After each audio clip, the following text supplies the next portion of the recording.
Hi, it's Kevin May, the Editor-in-Chief of PhocusWire, joined by Mark Rizzuto, the CEO of LIVN from Down Under. Thank you for coming up to the other side to the PhocusWire studio here at Phocuswright.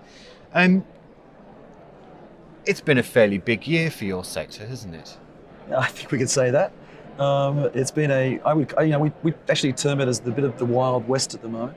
There's been a lot of activity by the biggest players in the marketplace who are looking to kind of shore up their content. They've been doing that by buying tour reservation software platforms, and they're obviously, they're shoring up their intermediary position in market, both for their B2C models and their B2B. What does it mean for you, though?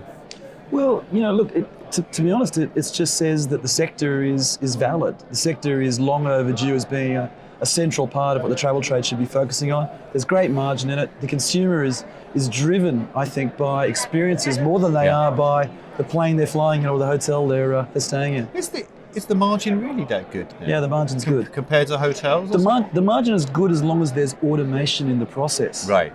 So if there's, for instance... But that's the inherent problem within tours and activities, is because some of those things haven't been fixed. That's exactly right. So for a chunk of the market today, it's usually the smaller players, they're not automated, which means there isn't an ability to transact efficiently from a profit perspective, particularly in volume.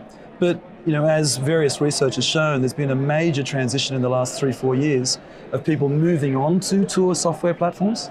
So that number's increasing pretty dramatically. I think it'll reach a point of saturation where that's still, that final little tail will hold out. Yeah. And I think there's a great stat out there somewhere that says that about 25% of the tour market is generating under $250,000 in revenue. So they're running their business off an Excel spreadsheet. Is that going to maybe weekends only or something like that? Yeah, and I think other sector players are beginning to touch those smaller experiences in a different way. But in terms of accessing what is still a valid and wide set of inventory, the automation now is in place, and there are technology partners out there that connect it. The trick is not just the connection; it's actually the validity of the connection. And in our business model, not all APIs are equal.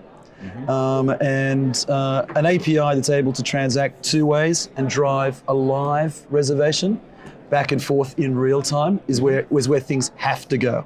Okay. And it's about capturing that last 48-hour window, which is where 40% of all tours and activities are booked.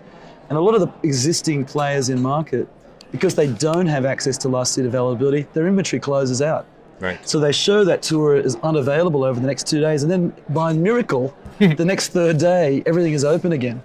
It's not because that they're sold out, it's because they can't transact in that short window of time. So that's, enter LIVN into that space, into the current Wild West, with a product that delivers that last seat availability. But yeah, some big money out in marketplace today. To me, it just shows great validity in the space. And Google now making noise. Well, that was something I was going to get to. Who do you think suppliers fear the most, when some of them probably don't understand the machinations of the power of this, and it kind of resides in different corners of this crazy industry at a consumer-facing level? But who do you think they fear the most? It's an interesting one, and if we ask that question in 5 years, I wonder if the answers would be the same. Yeah. But in terms of the way the tour operators, the tour supplier sees it today, I think they see it as the more they sell, the merrier, right? So they're in that same classic position that the hotels were in probably 15 years ago, or not even that, 10 years ago, and airlines 25 years ago. So sell as much as you can, Google, we love you. Now, will they still be saying that when Google commands a bigger portion of their bookings in a period of time? And what happens with that stuff?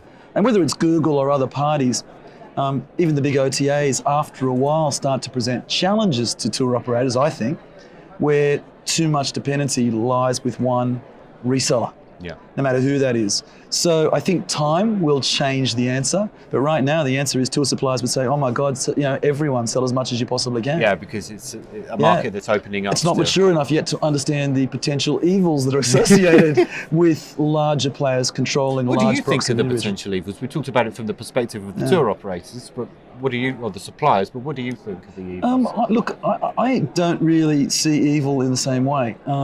What we're seeing at the moment is a disorganized space that's being organized by a number of parties. Now, do I like the way some of people are organizing it? Not particularly. Do I think there are fairer options inside those models? Unquestionably.